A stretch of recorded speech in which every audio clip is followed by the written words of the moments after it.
दूरे सृष्टि आदि वार्ता, ये सेवा विभाग दे दिया है।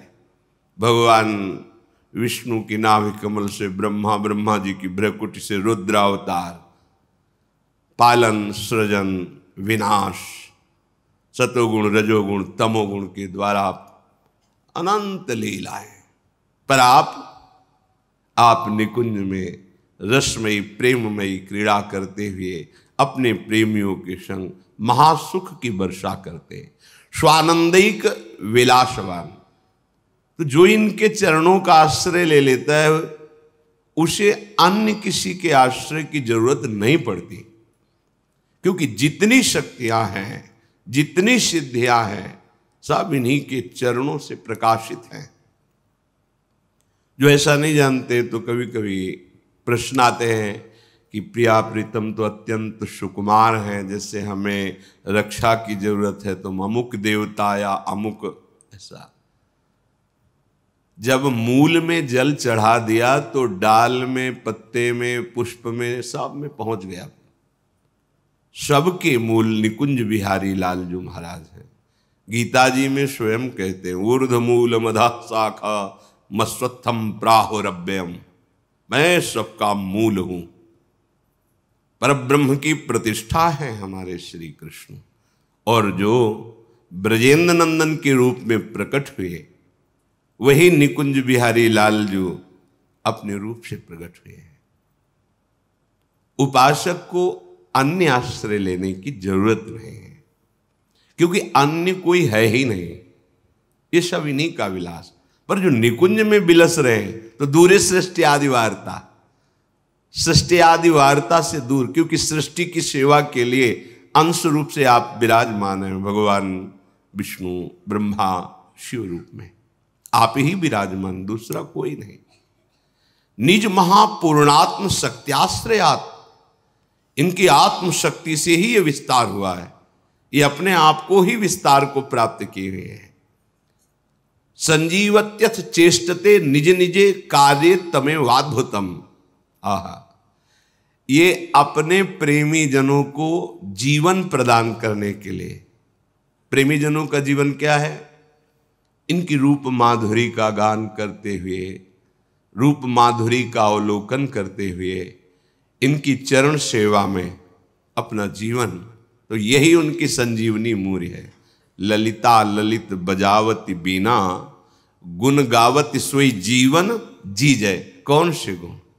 प्रिया प्रीतम का मुस्कुराना, प्रिया प्रीतम की क्रीड़ा, प्रिया प्रीतम की नाना प्रकार की रसकेली, उसका गान करते हैं। यही जीवन है रसिकों का। संजीवत्यथ चेष्टते, इनकी चेष्टा जीवन है प्रेमी जनों का। वो कोई प्रेमी ही जानता है। अपना प्रीतम, अपना प्यारा मुस्कुरा भर दे तो विश्व के सारे सुख लुटते घूमते हैं। फिर ये विश्वात्मा है, ये जो जो चेष्टा करते हैं, सखियां उनका गान करती हैं, उनका पान करती हैं। यही संजीवनी मूर्य है सखियों की। उपासकों की संजीवनी मूर्य है प्रिया प्रीतम का रूप, प्रिया प्रीतम का जस, प्रिया प्रीतम की महिमा। निज निजे कार्य तमेवाद्भुतम, वो सब अपनी अपनी सेवा में प्रिया प्रीतम को सुख प्रदान करने में बड़ा अद्भुत सुख अनुभव करते हैं। कैसे उस सुख का उदाहरण दे? अनुपम है, उपमा रहित है, पर लौकिक भाषा में। जैसे अपने अत्यंत लाडले दुलारे इकलौते बेटे को माँ पवा रही है, तो जब वो बालक पाता है तो उसको कैसा सुख होता है। पा हो रहा है, हृदय उसका शीतल हो रहा है, तृप्ति मां को हो रही है। सखियों का हृदय प्रियालाल के प्रति कितना दुलार से भरा हुआ है। लाल ललना मिली हियो शिरावत मोर, पावे कोई और, तृप्ति करे कोई और, ये महासुख है। स्वातंत्रम, सारी शक्तियां इनके अधीन है, ये किसी के अधीन नहीं है।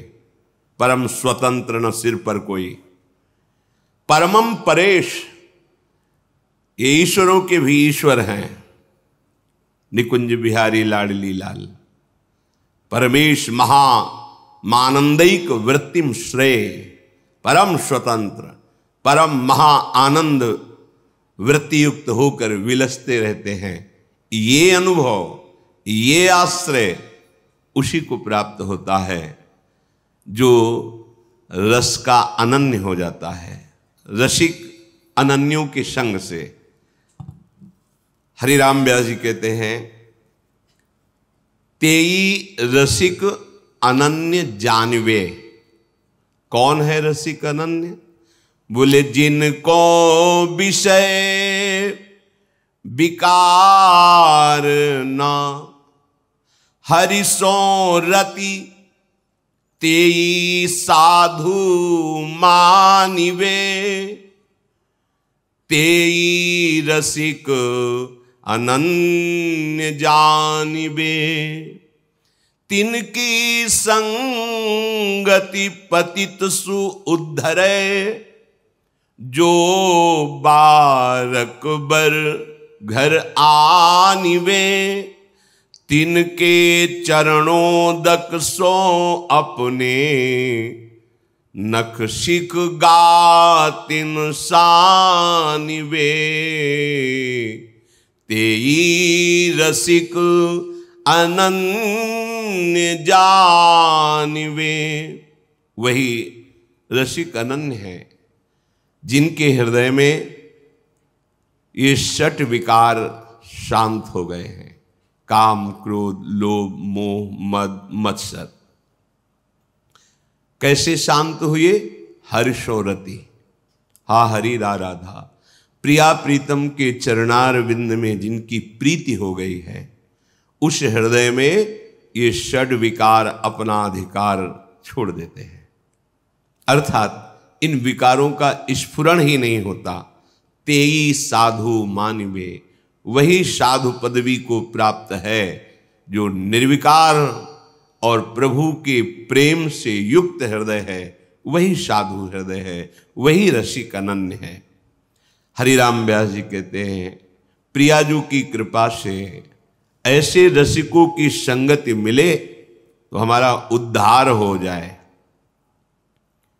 अगर एक बार भी इनकी संगति कर ले तो व्यर्थ नहीं जाएगी।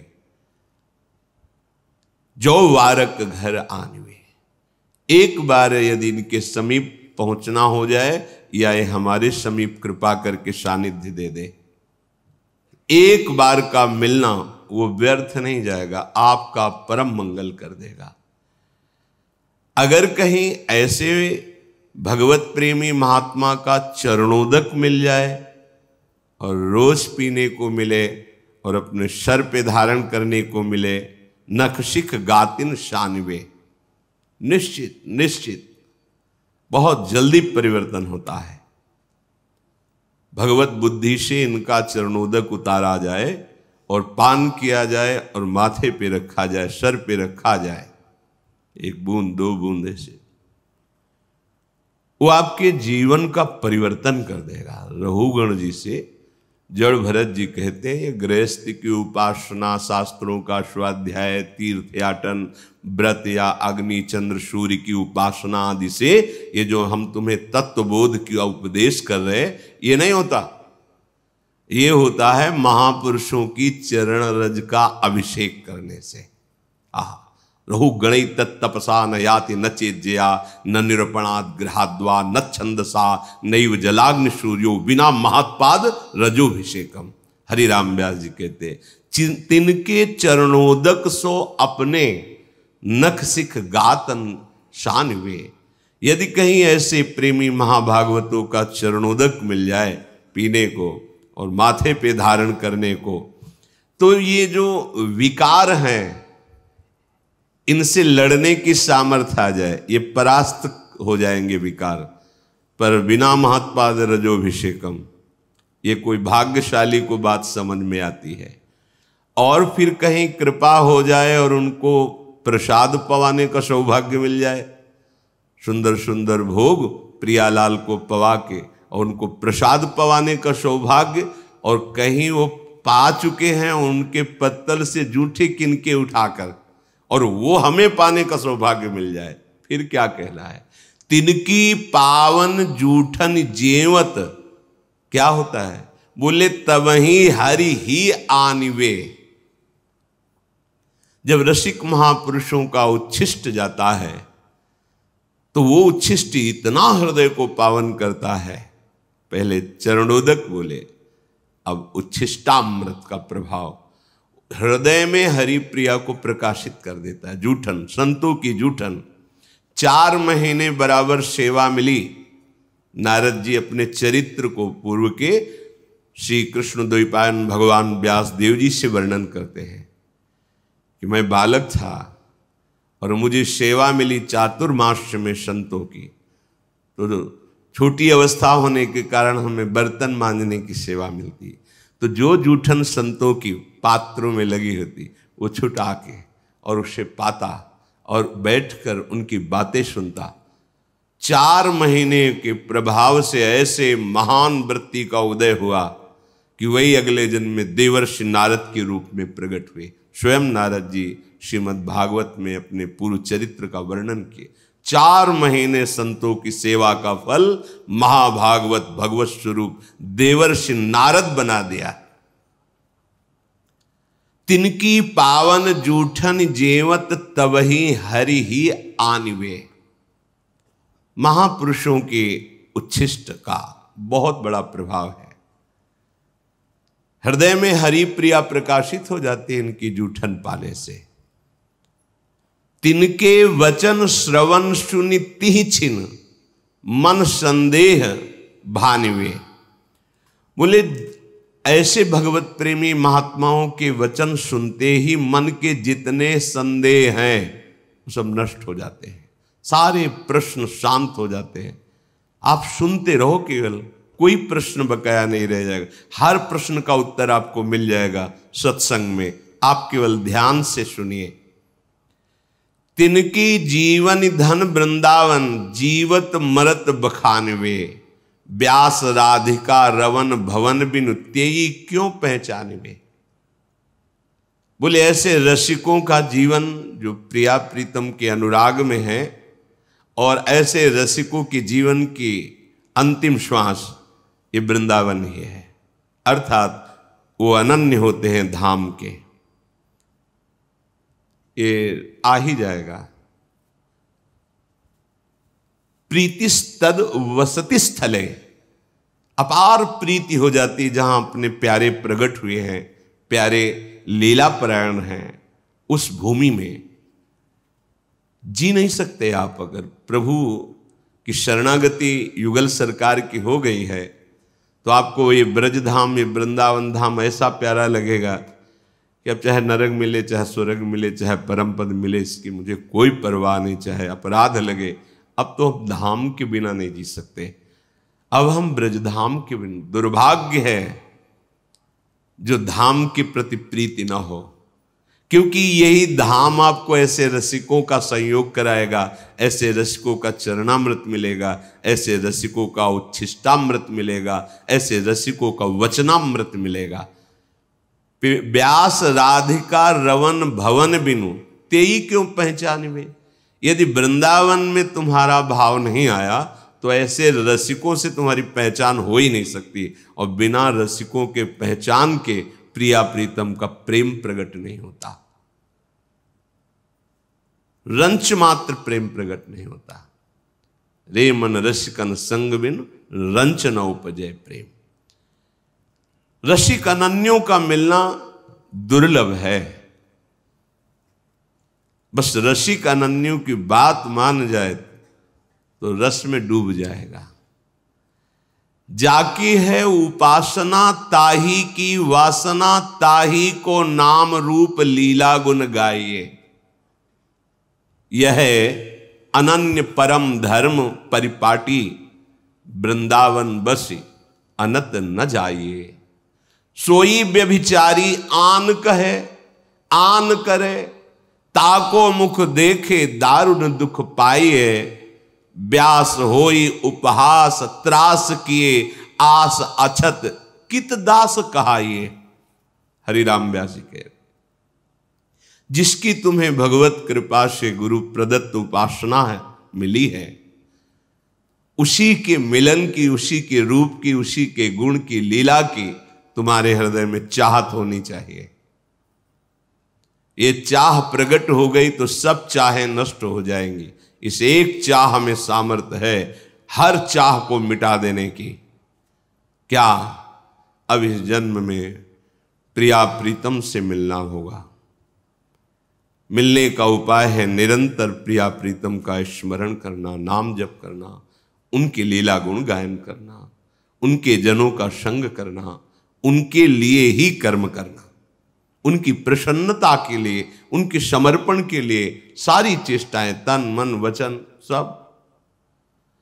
जाकी है उपासना ताही की वासना, ताही को नाम रूप लीला गुण गाइए। यह अनन्य परम धर्म परिपाटी, यही रसिक अनन्यों का प्रेम धर्म है, यही परिपाटी है, यही मार्ग है, यही निष्ठा है कि अपने आराध्य देव के नाम रूप गुण लीला धाम के चिंतन में मगन रहे। वृंदावन धाम की उपासना धाम के प्रभाव से ही सफल होती है। जब आपको समय मिले तब धाम आइए, पर धाम का चिंतन तो आप कर सकते हैं। कई बार सत्संग में चिंतन का प्रकार बताया गया है। अगर कहीं आपको वास का सौभाग्य मिल गया है तो फिर यद्यपि मिले कोटि चिंतामणि तऊ न हाथ पसार। बड़ा दुख होता है जिस उपासक को अखंड वृंदावन धाम का संयोग बन जाता है, फिर किसी विषय इंद्रियजन्य भोगों के लिए धाम का त्याग करके, और भोगों में तब लगता है बड़ी प्रबल माया है प्रभु की, जो प्रभु के घर से घसीट ले जाती है। कब? जब कपट करोगे, छल करोगे, छुपाव करोगे, मनमानी आचरण करोगे तो घर से ले जाएगी। ये घर है, घर से खींच के ले गई, आजीवन के लिए ले गए। भाव नहीं बन सकता कभी। अब बहुत सावधान। वृंदावन बसी अनत न जाइए।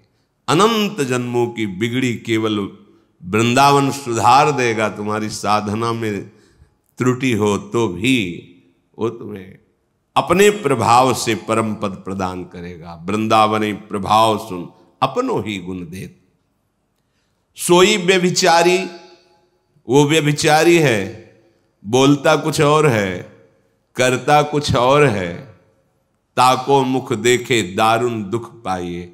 ऐसे लोगों का संभाषण, दर्शन, मिलन बड़ा दुख प्रदान करने वाला होता है। बहुत कपट होता है, बातें कुछ करते हैं, आचरण में कुछ होता है, चिंतन कुछ होता है। नहीं नहीं, ऐसा नहीं। जाकी है उपासना ताही की वासना, ताको ही नाम रूप लीला गुण गाए। सोई व्यभिचारी आन कहे आन करे, ताको मुख देखे दारुण दुख पाइए। ऐसों का संग नहीं करना। बोलता कुछ और है, करता कुछ और है, सोचता कुछ और है। हरिराम व्यास जी कह रहे वही व्यभिचारी है। व्यास होई उपहास। अगर ऐसों का संग करोगे या ऐसे लक्षण धारण करोगे तो तुम्हारा उपहास होगा, और वो उपहास तुम्हारे हृदय को जलाएगा, क्योंकि स्थिति तो है नहीं। तो त्रास किए, वो बड़ा तुम्हें दुख देगा, बार बार जन्म मरण संकट में फंसाएगा। अगर तुम्हें किसी अन्य व्यक्ति से भोगों से सुख की आशा है तो तुमने सुख सिंधु को जाना ही नहीं। तुम सुख सिंधु के उपासक ही नहीं हो। कहीं समुद्र की प्राप्ति होने के बाद क्षुद्र गड्ढों की आशा होती है क्या प्यास बुझाने के लिए? ये तो प्रेमामृत समुद्र है, और तुम सुख कणों के लिए विषय भोगों में अधर्माचरण युक्त जाओ। इसका मतलब है कि अभी आप बातें केवल परमानंद की करते हैं, परमानंद का भी मार्ग ही नहीं मिला आपको। अनुभूति तो बात दूर की रही। अगर तुम्हारे हृदय में भोगों की आशा है तो तुम कैसे प्रिया प्रीतम के दास हो?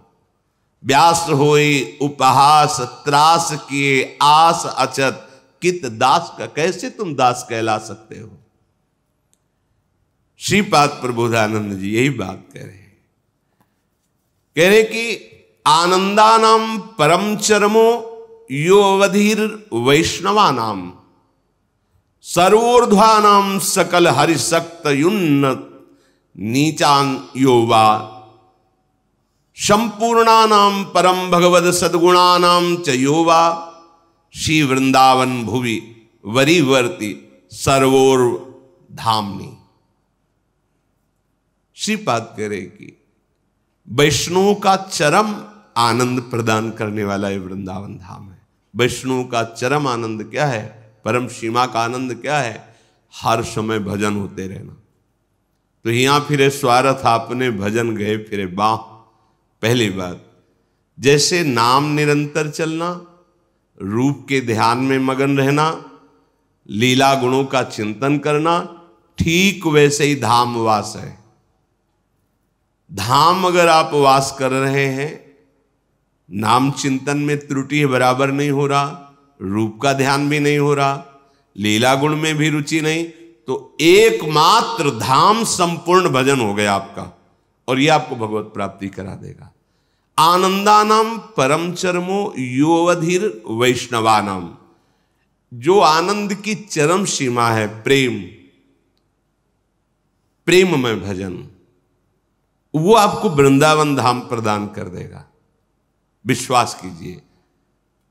वैष्णवानाम पर शर्त है वो प्रभु का हो चुका हो, अर्थात मन वचन कर्म से ये ठान लिया हो कि मुझे भगवत प्राप्ति करनी है।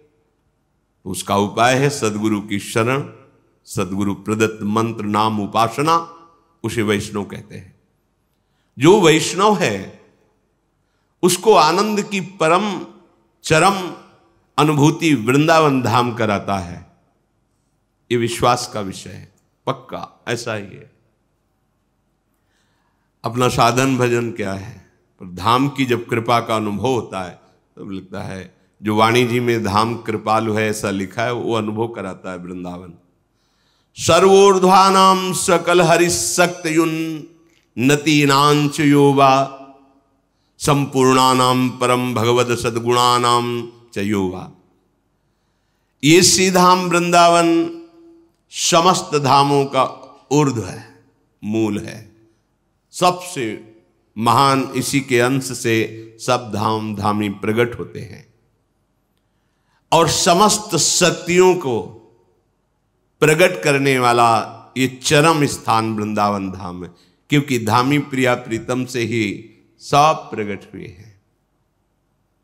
मूल वृंदावन धाम, मूल बिहारी बिहारिंजू।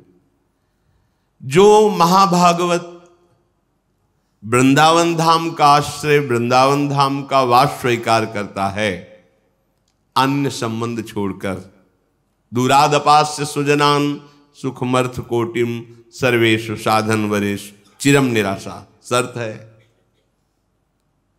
यह जोरी अविचल वृंदावन नाही नान सुकाज।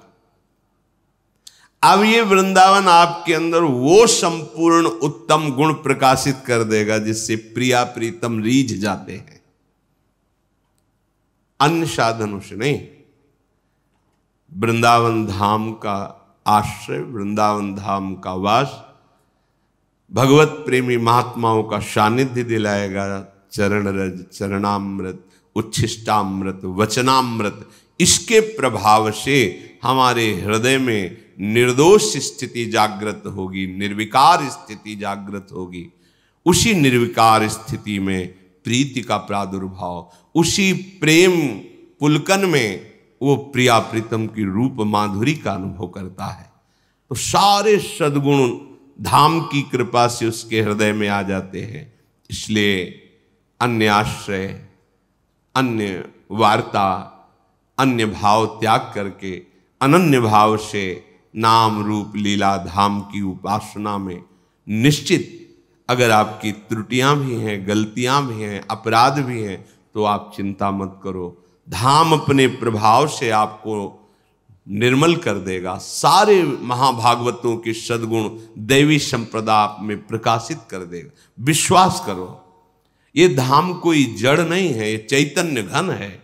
आप धाम का आश्रय लिए तो प्रिया प्रीतम सहचरियाँ खग मृग पशु पंछी लता यमुना रसरानी वृंदा सखी ये सब आप पर कृपा करेंगी, सब आपको उस महानता की स्थिति में पहुंचा देंगी कि इन्हीं नयनन सम सुख देखे। इन्हीं नेत्रों से आप निकुंज का सब सुख देख पाएंगे इनकी कृपा से। इसलिए धीरे धीरे वृत्तियों को अनन्यता की तरफ ले चलो। जाकी है उपासना ताही की वासना। रसिक मंडली में या तन को नीके ढंग लगाओ, दंपति यश गाओ हर्षाओ हित सो रीज रिझाओ। देवन को दुर्लभ नर देही तैने सहज ही पाई, मन भाई निधि पाई फिर क्यों जान बुझ बिसराई। एक अहमता ममता ये जग में है दुखदाई, ये जब श्री जी की ओर लगे तो होत परम सुखदाई। तात मात सुत दार देह में मति अर्जय मति मंदा, हित किशोर को होए चकोर तू लख वृंदावन चंदा। सीधी बात, रसिक मंडली में या तन को नीके ढंग लगाओ, दंपति यश गाओ हर्षाओ हित सो रीझ रिझाओ। बहुत बढ़िया अवसर मिला है।